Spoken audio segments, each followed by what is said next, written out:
Hey, JK here. I want to thank you for sharing part of your day with me.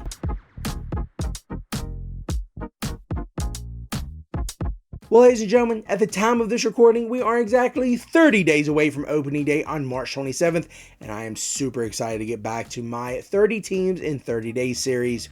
We're going to take a team every day, talk about them, including their team stats, their record, maybe how far behind they were in the wild card or divisional race, or how close they were. Maybe they missed it by half a game. Maybe they made it in a play-in game. We're also going to talk about interesting facts that maybe helped boost them to a playoff team or what sunk them because of bad pitching or a player who forgot how to hit. Now, with these stats, I'm going to give some personal projections. Yes, we're going to look at a little bit of fan graphs, but this is going to be a time where I just have some fun.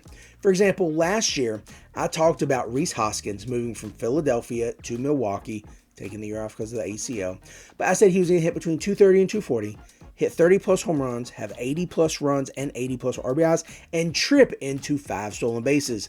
Now, he did miss some time, but he still was able to hit 214, 26 home runs, have 82 RBIs, ding, ding, ding, got that, 59 runs scored, and was able to get 3 stolen bases. So 20% right the Mendoza line at a 200 batting average. I'll take it. When we're talking about these stats, when we're giving some projections, there are a few pieces of information that we need to keep in mind. First of all, Shohei Ohtani is good, and I'm not going to beat a dead horse. You know it, I know it, the whole world knows it. The Dodgers knew it when they were trying to get him before the Angels got him. The Angels knew it because they went out and got him, and they still pissed away time with Mike Trout. So, with that being said, we're not going to hit on the best players all the time.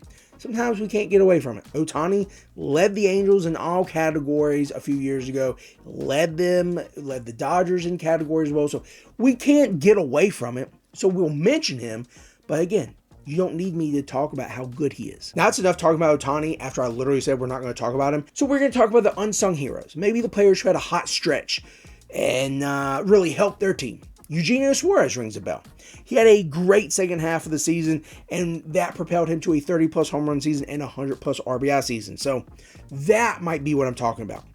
I could also talk about cold stretches. So back in the day, remember Chris Davis? He went like 0 for 52 to start the year. Finally got a blue pit to right field, and everyone cheered. Young stars I'm going to talk about, potentially prospects as well. There are certain thresholds that players need to meet, both pitching and hitting. For a batter to be able to win the Triple Crown or to lead the league in certain stats, he has to accumulate 502 at-bats.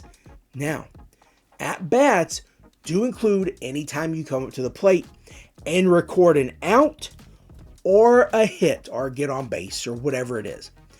A walk, a hit by pitch, that doesn't count. So you have to take into account, for example, Carlos Santana. He walks a lot. He might get up to bat a ton, but if he's not recording an out or a hit, that's not going to count for him. Now, plate appearances, that's a whole different story. They do count those.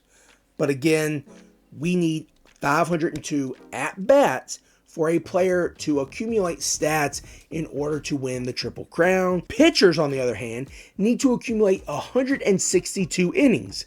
Well, there are 162 games in a year, so essentially you have to accumulate the same number of games scheduled for your team.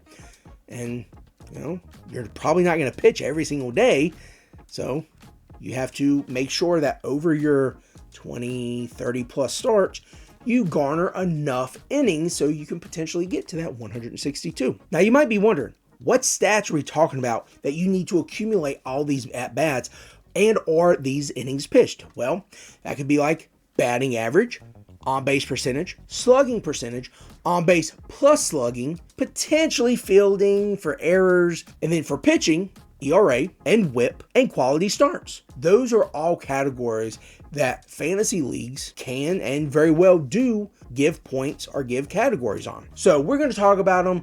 We're going to break them down a little bit. Hopefully they'll be on the screen, but some of them are pretty self-explanatory. Again, at-bats, every time you record an out or get on base. That's not a walk or a hit by pitch. Or an error. Errors do not count as at-bats. On-base percentage does take into account your hits, your walks, you're hit by pitches. You can get on base by slapping the ball like Ichiro did, and you are able to beat out an infield single. So his on-base percentage was usually pretty high. I mean, he recorded like 200 hits in 10 straight seasons. So yeah, it makes sense. Slugging is another metric usually maintained by power hitters. A single is 1 point, double is 2 points, triple is 3 points, a home run is 4 points. So you accumulate these stats based on your hits.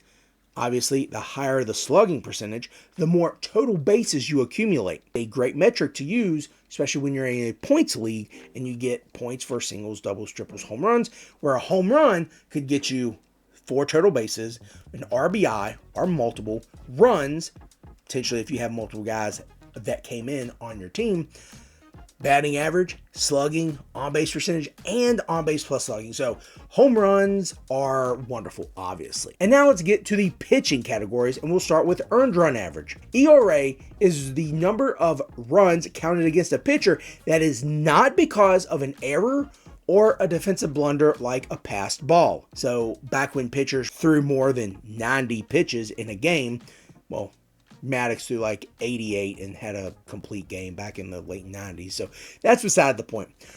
Back when pitchers would go 6, 7, 8, even 9 innings on the regular, this was a better metric because you would know, hey, this guy's on the mound. We're going to give at least 4 runs up this game. So we need to score at least 5. The second most popular metric used in pitching is WHIP, or walks and hits per inning pitched. Pretty self-explanatory. You add the number of walks a pitcher gives up, the number of hits a pitcher gives up, and divide it by the number of innings they pitched. So for example, if a pitcher gives up 6 combined walks and hits and they pitch 6 innings, they have a WHIP of 1. Now, speaking of 6 innings, that is also how you qualify one of the stats needed to have a quality start. 6 innings and 3 or less earned runs. Now, this is a newer metric, started in 1985, but it effectively tells you how good a pitcher is at limiting runs and also pitching far enough into the game to have a smooth transition to his bullpen.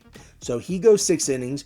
You at least want 2 or 3 quality relief pitchers. So 7th, 8th, and if you're leading, your closer takes over the 9th. And just know that the lower the ERA and the lower the WHIP, the better the pitcher. And the higher the batting average, on-base percentage, slugging, and on-base plus slugging, the better the hitter. Now, there are absolutely some exceptions. Batting averages can be low. I think this year there were 7 hitters that had over 300 batting average, opposed to like 30 some back in the late 90s. Different era, I know. But you also now have guys who are hitting at the Mendoza line, Kyle Schwarber before this past year, who hit 30, 40 home runs a year, driving 100 plus runs. You also have pitchers who have ERAs potentially 4 or 5 and are striking out 9, 10, 11 batters per 9 innings. Reed Detmers. It's important to keep these in mind. Numbers can be deceiving. Now that we're past that and we have a better understanding of what the heck we're going to be talking about over the next 30 days and potentially a better understanding of how to improve our fantasy team, especially in the draft coming up and looking at the waiver wire, let's get to the fun part, the teams. Now you might be wondering, how in the world did we decide on this schedule for 30 straight days? We're just picking a random team? No, I'm glad you asked. We added up all the wins from each division team. We also then divided by the total number of games each division would have played, which was 810, and come up with a winning percentage. Drum roll, please. The AL West is the worst division in the league with a 43% winning percentage. You stink! The remaining divisions include the AL Central with 48% winning percentage, NL East with 50% winning percentage, NL Central with 51% winning percentage, AL East with 52% winning percentage, and AL West with a slightly higher 52% winning percentage. So we will start with the Angels and we will end with the Dodgers. As you can see, we are ready for the Angels and we're going to get right to them. The Los Angeles Angels finished 63-99, 5th in the AL West, and had a negative 162 run differential. These Angels were a mess. After they lost Mr. Ohtani a few years ago, they have been in shambles. But they do have some young talent. Hopefully that young talent will get them closer than 25 games out of first place in the division and 23 games out of wild card contention. Also, hopefully their young talent can help them win more at home, as the wins at home only offered one more than wins on the road. So this team definitely needs to learn how to win at home before they can even think about winning on the road. Now, when you talk about team leaders, there are three guys that led in pretty much everything. First baseman Logan Shanuel led the team in batting average, walks, and on-base percentage, while shortstop Zach Neto led the team in doubles, RBIs, stolen bases, slugging, and on-base plus slugging. Taylor Ward, who played the outfield and has been a mainstay for this Angels team for several years now, led in everything else, including games played, at-bats, total bases, home runs, runs, triples, and strikeouts. He is the anchor of this team at this point in time. Luckily, they have a few new faces who are going to be able to step up and take all of the pressure off of Taylor Ward, but the 31-year-old is still going to have to produce, and hopefully for my fantasy team's sake, he will continue to produce. Some of the other faces are going to have to step up and help Taylor Ward this year do include Neto and Shanuel, like we talked about before, but also Luis Rengifo, who's going to be returning from injury, and backs up Logan O'Hoppe. Zach Neto had his first full year in the major leagues last year, and he did very well at the plate, very surprisingly, again, leading the team in slugging and on-base plus slugging. However, he did commit 18 errors, which led the team. No surprise there. He did help his case a little bit by having the most innings played in the field and also the most assists. So, again, he helped himself a little bit. No real excuse other than it being his first full year. He's going to need to step up and cut down those errors. If there's a guy that can get on base, it is Logan Shanuel. He had a .250 batting average, and there were 6 points separating him and 4 other guys, including Taylor Ward, Zach Neto, and Logan O'Hoppe. So all 4 of those guys are doing what they need to do to get on base. However, Shanuel is just better at the plate getting those walks and making sure he's getting on base, the table setter for the rest of the batting order. Speaking of Logan O'Hoppe, let's go and talk about the main backstop for the Halos. He is getting it done at the plate and behind the plate. He did put up 20 home runs last year, but he could definitely work on his defensive metrics. We will compare him to Shea Langoliers tomorrow, who plays for the A's. However, keep in mind that O'Hoppe has a 2.02 pop time. Now, we didn't go over this, but pop time is the time it takes for the catcher to get the ball in his mitt to second base or to third base. Most of the time, it is to second base, as there is a runner on first who is going to try to steal second base. With the average good time being 2, it doesn't seem like a big deal, but tomorrow when we talk about Shea Langoliers, you will absolutely see what hundredths of a second and tenth of a second will do for you. The last young guy I want to talk about is Luis Rengifo. This 27-year-old has eligibility at second and third, but did have his season cut short last year to 78 games because of an injury. He was on pace to match or surpass many of his counting stats for career highs, including runs, hits, home runs, stolen bases, and batting average. He actually had 24 stolen bases in 78 games, and I can only imagine how many he would have had he played the second half of the games. I'm looking forward to getting him back, not only for my fantasy purposes, but to see him interact with the other youngsters, Shanuel, O'Hoppe, and Neto, along with Ward, who is the old guy in the group, or one of the old guys. Now, I know I said Taylor Ward was one of the older guys in the group. That's because Mr. Mike Trout, 33, is older by 2 years than Taylor Ward. He's also only been to the playoffs once, and that was in 2014. And he's only played in triple-digit games once in the last 5 years. That was 2022. And the most he's played out of the other 4 is 82. Injuries are definitely interrupting his first ballot Hall of Fame career, and he's become a diminished star instead of a rising and our superstar. I don't want to take anything away from him because he has absolutely played his heart out for the Angels. It's unfortunate because he is so good. The kid really has taken this game of baseball, but also the Angels, to the next level in popularity.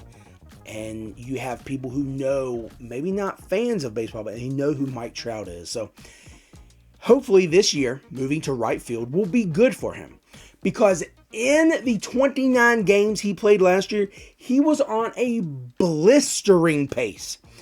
In 29 games, he had hit 10 home runs, So you mean to tell me we could have seen a 55 home run Mike Trout season?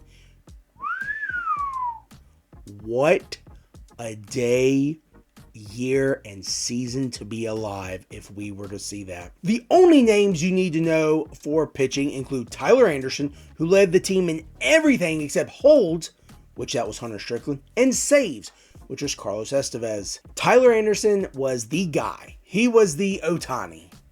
Well, like a value-based, low-budget, Timu type of Ohtani.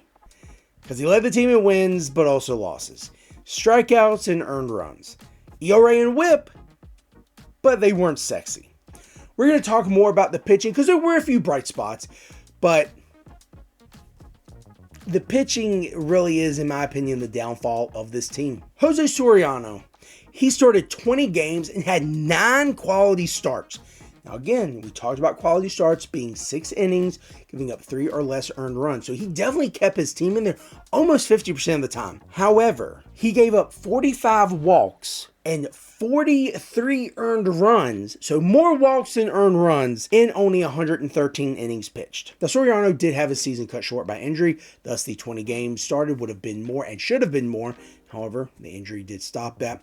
He is looking to be back and healthy to be in the rotation in 2025. A youngster, Jack Kohanowitz, started 11 games and had 8 quality starts, which is phenomenal. However, he gave up 29 earned runs and 65 innings pitched. Patrick Sandoval had 4 quality starts and 16 games started. He also had 81 strikeouts and 79 innings pitched. However, he gave up 45 earned runs and walked 35 people.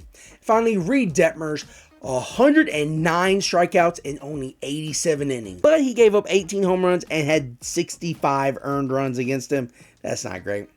But it was not as bad as Griffin Canning, who had 171 innings pitched, gave up 31 home runs, and had 99 earned runs against him. That is terrible. He no longer plays for the Halos. He was never a stud, but for the Mets, if he wants to try to get into the starting rotation, he's got to keep the ball in the yard. Despite Tyler Anderson starting the most games, the pitcher who played in the most games was Hunter Strickland. He appeared in 72 games, pitching just over 73 innings, and he was the stopgap middle reliever, high leverage guy, bridge between the starter or lower leverage guy to Carlos Estevez as the closer. However, I was not fully confident in Strickland, and I don't believe the Halos were either, because of the 73 innings pitched, he was giving up 20 plus runs and or 20 plus walks. So a third of the time you had a run on the board or at least one person on the base, strictly because you gave up 4 balls. With some of the newest additions, that will help the Halos. And speaking of those additions, we're going to go ahead and get to those because Carlos Estevez is gone. Kenley Jansen is in, new closer, less confidence. Yes, Kenley Jansen has had some health issues as of late, but he is still a great reliever. He is still a great closer, one of the better ones in the game. He's definitely going to a worse situation. Kyle Hendricks, he's not sexy. He hasn't been for a while. But if he can bring back like 2 years ago when he had a sub-4 ERA, and maybe a few strikeouts, he will give a veteran presence and a little bit of stability to the rotation. The newly acquired ace, Yusei Kikuchi, is going to be the opening day starter. This man had experience in PB, then came over for the Mariners, Blue Jays, and then the the Astros. So he is going to be able to anchor this rotation and be the main guy. He's a flamethrower, he's going to get the strikeouts, and hopefully him and O'Hoppe will be on the same page very early on. Speaking of catcher, Travis d'Arnaud is also a new Halo, so this could cut into O'Hoppe's time. However, it could also just move O'Hoppe to DH for a game or two to allow a more experienced, better defensive catcher and also an offensive catcher a little more playing time as well. The biggest hitter on this team is Tim Anderson. He took the biggest hit. The biggest hitter is actually Jorge Soler. Coming over from the Braves, he is absolutely going to offer this team some power. He's likely going to be DH. Obviously, he can play outfield as well, but if the Angels feel very confident, especially with Moniak, with Trout, with Ward, Joe Adell, we don't have to have Soler in the outfield. He can take some time off and just worry about hitting home runs for the Halos. Again, taking that pressure off Trout, taking that pressure off Ward. Now back to Tim Anderson. He's going to start at shortstop at least until Zach Neto comes back from injury. He's still recovering a little bit. I don't foresee Anderson staying at shortstop. Potentially going to second, but even then, you have Luis Rengifo there. So unless Rengifo gets hurt, probably won't be a second baseman. No chance at third because they have Anthony Rendon. Oh, wait, that was supposed to be a joke. Hopefully you got it. They do also have Rengifo, who can play third, but they brought in Yoan Moncada. I don't know how confident we are in that. So the other guy that I feel more confident in than Tim Anderson is Kevin Newman. If you don't know him, he spent time in Pittsburgh and Cincinnati. I think he's got a little more pop, no pun intended, than Tim Anderson. As far as departures, Griffin Canning, which I'm not really sure if that was a big loss. You had a negative 162 run differential. 99 of those came from Griffin Canning. So when you put it in that aspect, it's terrible. They also got rid of Anthony Rendon because he's on the IL already for 2025, and just going to call that a lost cause. They got rid of Matt Tice, who was a backup catcher, and Davis Daniel, who was a spot starter, relief guy. Had him on fantasy team a few times. Nothing crazy. Oh wait, I got a notification. Hold on. This just in: Mike Trout is done for the season. Why? I don't know. I just figure he's going to get hurt. At the end of the day, this offense has some firepower. They brought in some guys from other teams who have established track records, especially with a long ball, Jorge Soler. They also have guys who can put the ball into play. Taylor Ward, Mike Trout if he's healthy. You also have some youngsters, Neto, Sean Newell, O'Hoppe. Those guys get 20 home runs each. This team can put up some runs.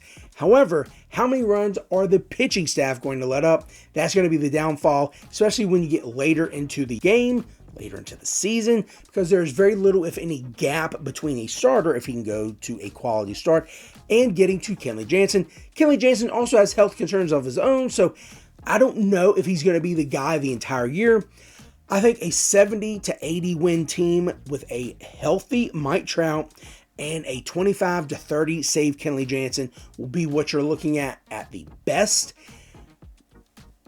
Ideally, they get at least 500. At least they get something to where they're making a push for the playoffs, a push for the wild card. Again, because I'm tired of seeing Mike Trout just piss away his talent and his loyalty and his ability to try to be on the field. So it would be great to see a 50-plus home run year from Trout. Not likely, but if he was going at the same pace he was last year, we'll see it. Tomorrow we're going to be talking about the team formerly known as the Oakland Athletics. This is going to be exciting because this is one of my favorite teams because some of my favorite players did start there. However, they weren't able to keep them. No surprise there. So I'm going to be looking forward to bringing you another episode tomorrow of the 30 teams in 30-day series. So 1 down, 29 to go. This is Jake Cake, and I want to thank you for sharing part of your day with me.